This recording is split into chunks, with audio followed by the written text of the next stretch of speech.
Ugh, 2 to 3 months of quarantine, I just let myself go. Like, seriously, I think I'm gonna need to shave soon.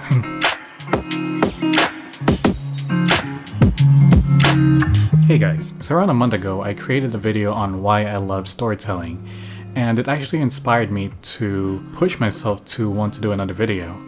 That being said, I was supposed to do another video the week after that, and then I got scared.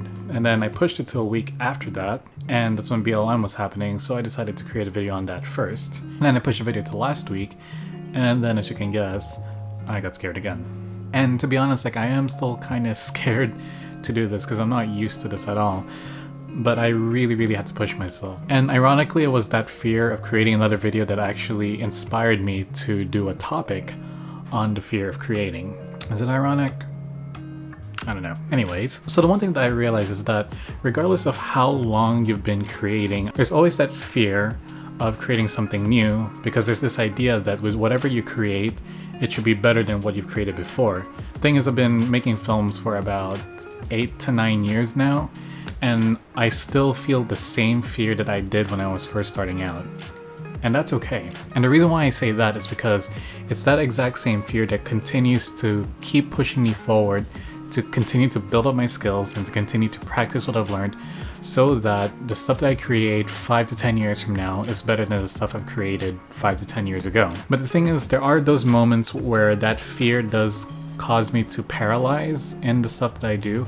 For example, like, I've been trying to vlog for who knows how many years now, and since then I've only done maybe about 3 or 4 vlogs, as in like this sort of vlog, like not the outdoor vlogs I've been doing, but like the ones that were just talking to the camera on my own, because it does feel kind of awkward. And honestly, like, part of that is because of the fact that I have unrealistic expectations of what I want to do. The one mistake that I keep doing is the fact that I keep comparing myself to other vloggers who have been in this line of work for who knows how many years. That's the thing about fear, is that you can't allow yourself to keep comparing yourself to others. And it's very easy for us to get discouraged whenever we see other people doing the kind of stuff that they do. Like, for example, I watch a lot of Becky and Chris, I watch a lot of Sydney Deongzan, sorry if I butchered your name by the way. I watch a lot of Peter McKinnon, and the thing that I always try to figure out is, like, you know, how do they do their vlogs? How do they keep their audience entertained? And just as importantly, how do they shoot their stuff? Because I just love the aesthetics of their lighting, their camera setups and stuff like that. But the thing is, they're where they're at right now because they kept practicing at their craft, they kept doing what they love to do, and eventually they got to where they are because they kept on practicing. Which brings me to this. If you guys are ever in the position where you're afraid to create something because you don't feel like you're good enough, you have to remember that the people that you look up to now didn't start out as experts, but they started as beginners as well. And it was over time, through constant practice, through constant creating, that they're able to get where they're at now. And honestly, it's still something that I struggle with. But there is something that I do to ensure that I don't let that fear discourage me from creating. And that's to look back at my previous work and to see how far I've come. And I gotta tell you, it's quite humbling to know that, you know, you started off from nothing only to end up to you doing something that's decent. Like, honestly, I don't even consider my work great yet. I still think that I have a lot of work to do, but at least I know I'm heading in the right direction. And that's the thing. The most important thing for you guys to realize is that as long as you're making progress, you guys are doing fine when you're creating. That fear that you have should drive you to keep pushing forward, to keep working at your skills so that you can do something greater in the future. Because it's better to fail early than to fail later. There's actually a short film that I did back in 2018 called Do We Part, and that was supposed to be my application film to USC. Needless to say, I didn't get in. No hard feelings, by the way. And the thing about the film is, it honestly wasn't my best work. Like, the film was poorly written. In terms of my cinematography, even for me then, like, it was really badly done. It was badly edited and stuff like that. It didn't look good. And then in January 2019, it was my last month in LA, I was trying to figure out in my head what could I do as my last project in LA. And that's when I realized that I could actually try to remake my old film, just, try to work on the writing, see what could be better, maybe, work on the directing a little bit, work on the cinematography. At the time, I also had new equipment. I got a new camera and a new gimbal, so I thought it'd be the perfect opportunity for me to test it out. So I asked a few of my friends to give me some notes on the old film. The one comment that I got was on my writing, and it was the fact that there wasn't really much of a conflict going on at the start, so it doesn't really hook the audience in that well. So I'm like, okay, let me look at that. Let me see if I can rewrite the whole thing. I think it took about a week to rewrite. It wasn't enough time because I was rushing through everything. Plus I had to get my stuff ready for me to fly out of LA. Like I had a lot of stuff going on in that month. But the most important thing that I wanted to take away from that film was to see if there was progress from what I was doing a year ago to that 1 month in 2019. Thankfully, I think there was an improvement. Like I think I might do like side-by-side comparison between the shots from the original Dewey part to the new Dewey part. Obviously, like there's gonna be differences in cinematography because I was using new equipment, but even then, like I was experimenting with lighting, I was experimenting with camera angles and stuff like that. I think I can safely say like that there was an improvement. Writing side, I don't know. I mean, I guess my friends told me like there is an improvement, but I can't judge for myself, so I can't really say. So the most important thing when it comes to the fear of creating is everyone goes through that fear at one point in their life, or rather creatives go through that fear all the time, because whenever you're creating something new, you won't know what it's going to be like until you actually create it and you release it for the whole world to see.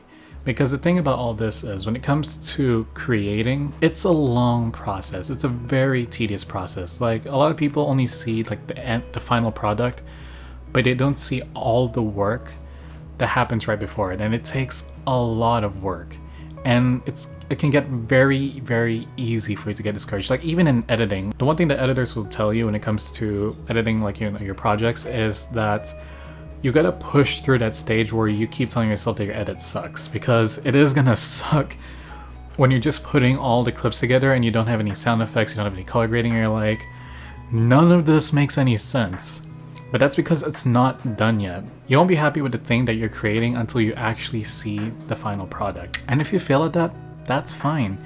Use that as a way to learn from your mistakes so that when you do the next project, you won't repeat the same mistakes you made before. Because honestly, you could watch or read stuff on how to create, but until you actually create, you won't really learn how to do it. Because when people learn how to create, most of the times, you learn from your mistake, which is actually the reason why like I leave a lot of the old stuff that I've done on my YouTube channel. Because I remember when I was starting out, the one thing that I wish a lot of filmmakers did back then was they would release all their old work online just so we know where they started from. And I think it's like I've had friends who told me to remove some of the old stuff I have from my YouTube channel because it's quite embarrassing to look at. I've even had friends who've removed some of their old videos from their own YouTube channels, and to be honest, I don't blame them. Like I don't judge them for it or anything. It's what they want to do. But personally for me, I leave the old stuff that I have on my YouTube so that 5 to 10 years down the road, at least I know I have something to look back to remind myself and to remind everyone else that I didn't start out as a good filmmaker. I started out as possibly one of the worst, cringiest filmmakers there is. Like honestly, gosh, if you looked at one of my first shorts, but basically what I'm trying to say is look back on your previous work and remind yourself you've come a long way since the days you were starting out. Like, you've made progress along the way, and at least you know you're on the right track.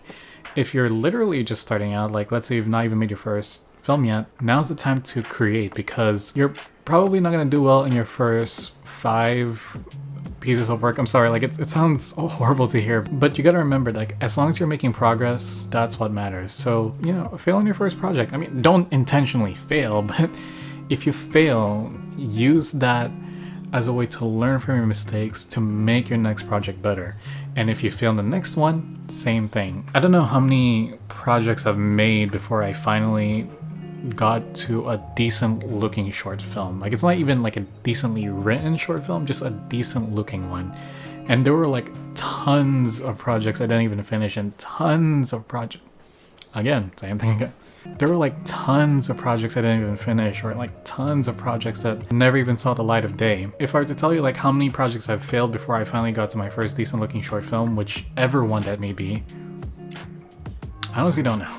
There's a lot. But the important thing was the fact that I just kept pushing on. And the thing is, like, you know, I may fail at this vlog. I honestly don't know if I'm doing well so far. Like, try to write a script for this, and I realized that I didn't want to follow it, so I decided to just go off the rails. I think I just ended up rambling for the past 30 minutes now, but I mean, who knows? But the whole point is I'm still trying and I'm still pushing. And at least now I know that if this doesn't work, the next one, I'm gonna write a proper script. I think. But yeah, to kind of lead by example, I'm gonna be trying to post on a bi-weekly or a weekly schedule. It kind of just depends, because I actually have a lot of videos stockpiled. Like I have videos since 2018, like they're over a year late now, but again, better late than never. But yeah, fear of creating, something we all have to go through, something we have to overcome, and it's something that we have to use to keep pushing us to where we want to go. In my filmmaking journey, I've realized that progress can't be made without mistakes. And I'm just happy that I was able to make those mistakes early in my life before I got out of school, because honestly, the stuff that I'm able to do now is all thanks to the mistakes I've made in the past. Fear of creating is not a reason for you to stop creating. So right now, I hope this video is a step towards that for me, but I mean, a step is a step, and progress is all that matters. So yeah, if you like the video, please make sure to like the video. If you have any comments about a video, please make sure to comment them down below on how it could improve. Or if you'd like to share your own stories of struggling with that fear to create, please make sure to put them down in the comment section below. I would love to read them and to get inspired myself. In the meantime, if you guys would like to see more videos in the future, please make sure to subscribe. In the meantime, here's to the next video. God bless, and I'll see you guys around. Also, for the record, I would like to point out that it is the 25th of June right now, and it is 4 in the morning. It took me hours to force myself to do this. To be fair, it was also because I was playing games with a few friends of mine earlier. Yeah, but at the same time, like, seriously, like, I'm sure if you guys are going through the same thing I'm going through, like, just trying to push yourself to do something that you're uncomfortable with doing, especially if it's sort of your first time, it's a bit of a push. So, oh yeah, actually, I almost forgot. Don't discourage yourself if you can't bring yourself to create immediately. Like, definitely try to push yourself, but at the same time, don't overwhelm yourself with guilt if you don't actually do it. It takes a lot. Like, for me, it took me weeks before I was able to do this. So don't, I'm blanking on words here. What am I looking for? Yeah, don't burden yourself with guilt, I guess. But